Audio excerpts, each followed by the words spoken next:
நீங்கள் கேட்டுக்கொண்டிருப்பது புறநானூற்று பொற்கதைகள் வித்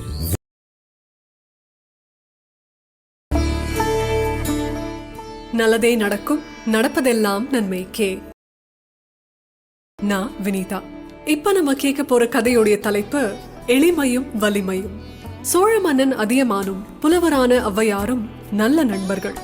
ரெண்டு பேருக்கும் ஒருத்தர் மேல ஒருத்தர் நல்ல அன்பும் மரியாதையும் இருந்தது. ஒரு நல்ல தலைவனா அரசனா அதியமானுடைய குணங்கள் ஔவையாருக்கு ரொம்ப பிடிக்கும்.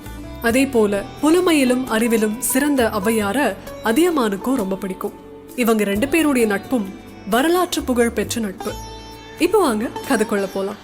ஒரு அழகான மாலை நேரம். நீல மலை சிகரங்களுக்கு பின்னாடி சூரியன் அஸ்தமிக்கிற நேரத்துல ஊருக்கு வெளியில இருக்கிற ஒரு ஏரிக்கரையோரமா அதியமானும் ஔவையாரும் நடந்துகிட்டே பல விஷயங்களை டிஸ்கஸ் பண்ணிட்டு இருக்காங்க.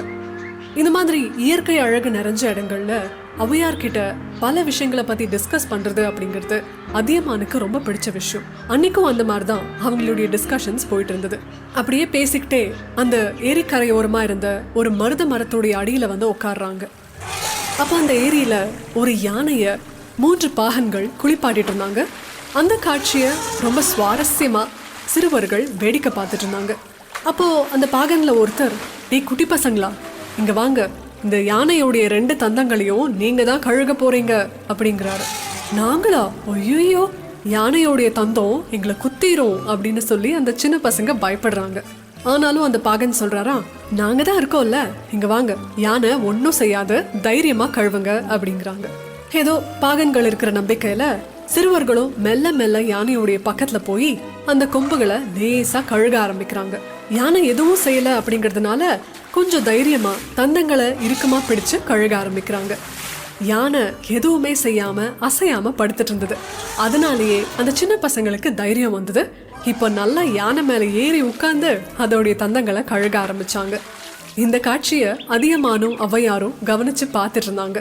அப்ப ஔவையார் சொன்னாங்களா, அதியா பாத்தியா வேடிக்கைய அப்படின்னு. ஆமா தாயே, உரிமை பெருக பெருக பயம் குறைஞ்சு நம்பிக்கை வளரும் அப்படிங்கிறதுக்கு இந்த காட்சியே நல்ல எடுத்துக்காட்டு தான் அப்படிங்கிறாரு அதியமான். யானை ஒன்னும் செய்யாது அப்படிங்கிற எண்ணம் தான் இந்த சின்ன பசங்களை இவ்வளோ தைரியசாலிங்களாக்கியிருக்கு அப்படிங்கிறாங்க ஔவையார். ஆமா ஆமா, நானும் அதை கவனிச்சேன் அப்படின்னு ஆமோதிக்கிறாரு அதியமான். இந்த உரையாடல் முடிஞ்சதுக்கு அப்புறம் இருட்டினதுனால அதியமானும் ஔவையாரும் அங்கிருந்து கிளம்புறாங்க. ஒரு 7-8 நாள் போயிருக்கும். அதியமானும் ஔவையாரும் அரண்மனையோடைய மேல் மாடத்துல உட்காந்து ஏதோ ஒரு விஷயத்த பத்தி டிஸ்கஸ் பண்ணிட்டு இருந்தாங்க. அந்த நேரம் திடீர்னு தெருவுல மக்கள்லாம் பயந்து அலறி அடிச்சுட்டு ஓடி வர மாதிரி சத்தம் கேக்குது அதியமானுக்கு. ஒரு இடி முழக்கம் மாதிரி யானை ஓடி வர சத்தமும் கேக்குது. அதியமான் அப்படியே துடிச்சு போய் எந்திரிக்கிறாரு. ஔவையாரும் ஒன்னும் புரியாம அதியமானையே பாக்குறாங்க. அப்போ ஒரு காவலன் ஓடி வந்து, அரசரே, பட்டத்து யானைக்கு மதம் பிடிச்சிருச்சு, அது பாகன்களுக்கெல்லாம் அடங்காம தெருவுல பாஞ்சு ஓடி போயிட்டு இருக்கு, மக்கள்லாம் பயந்து போய் ஓடிட்டு இருக்காங்க அப்படின்னு காவலன் சொல்றாரு. அது கேட்டதுமே மேல் மாடம் வழியா தெருவை பாக்குறாரு அதியமான். ஒரு அமைதியான தெருவுல புயல் அடிக்கிற மாதிரி அந்த யானை ஓடி வந்துட்டு இருக்கு. அதோடைய வெள்ளை தந்தங்கள்ல ரத்தக்கரை இருக்கிறத பார்த்த அதியமான், இது எத்தனை உயிர்களை காவு வாங்கியிருக்கோ அப்படின்னு பயப்படுறாரு.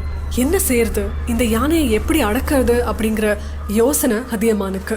உடனே காவலனை பார்த்து, எல்லா பாகன்களையும் எப்படியாவது முயற்சி செஞ்சு இந்த யானையை அடக்கும்படி நான் கட்டளையிட்டுதா போய் சொல்லு அப்படிங்கிறாரு. இது எல்லாத்தையும் பார்த்துட்டு இருந்த ஔவையார் அதியமான் கிட்ட சொல்றாங்களாம், அன்னைக்கு ஏரியில சின்ன பசங்க கொம்புகளை கழுவும் போது சாதுவா தண்ணியில கிடந்த இந்த யானையோடைய மதம் இன்னைக்கு எவ்வளவு பயங்கரமா இருக்கு பாத்தியா அப்படின்னு. பயங்கரம் மட்டுமா, எத்தனை உயிர்களை இதை சேதம் பண்ணிருக்கோ தெரியலையே அப்படின்னு கவலைப்பட்டாரு அதியமான். அப்ப ஔவையார் சொன்னாங்களா, அதியா, நீ கூட இந்த யானை மாதிரி தான் அப்படின்னாங்களாம். அதியமானுக்கு ஒன்னும் புரியல. ஔவையாரையே உத்து பாக்குறாரு.